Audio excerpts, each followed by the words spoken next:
Oh yeah. Lazima tujiulize, tumekosea wapi? Tumesikiza ahadi zao, amini na kuwapigia kura katika uchaguzi. Tunatotokea kwa nchi yetu nzuri hapa Kenya. Wakati mmoja tuna viongozi wazuri, lakini sasa tuna wakandamizi. Nchi yetu kubwa inageuka kuwa kikomunisti. Angalia Mkondoni, liuole kiwa jina lako liko kwenye orodha yao. Mwandishi mchanga alipwa kizuizini kwa kuandika kitabu. Tafadhali amka we Kenya, angalia habari na uangalie vizuri. Labda watakukamata pia kwa chakula unachokula au kupika. Nasema nchi yetu zuri. Kenya inaenda kuteremka, hakikisha kuwa uko kwenye orodha yao, kwa sababu haki za binadamu sasa ziko katika hatari kubwa sana.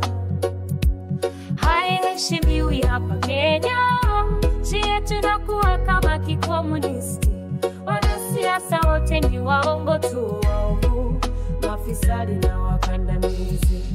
Yes again, zilinyunizwa na mizinga ya maji katika maandamano ya amani.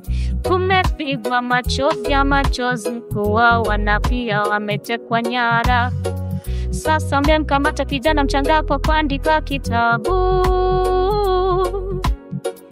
Hivi ndivyo wamedai kuwa maendeleo mazuri. Tumepoteza haki zetu za kikatiba, hatuna salama tena barabarani mchana na usiku, kwa sababu Kenya inaenda kuteremka, hakikisha kuwa uko kwenye orodha yao, kwa sababu haki za binadamu sasa ziko katika hatari kubwa sana. haiheshimiwi hapa Kenya, nchi yetu inakuwa kama kikomunisti. Wanasiasa wote ni waongo tu, waovu, mafisadi na wakandamizi. Kwa hivyo dada zangu na kaka, kuleta mzigo wako kwa Mungu Baba yetu. Anaona kile unachopitia, Bwana atakuwa nguvu na kimbilio lako wakati wa shida.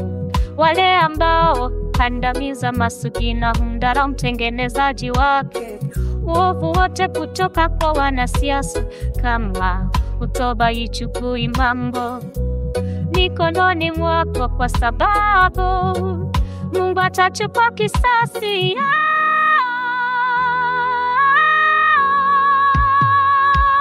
Kenya inaenda kuteremka, hakikisha kuwa uko kwenye orodha yao, Kwa sababu haki za binadamu sasa ziko katika hatari kubwa sana.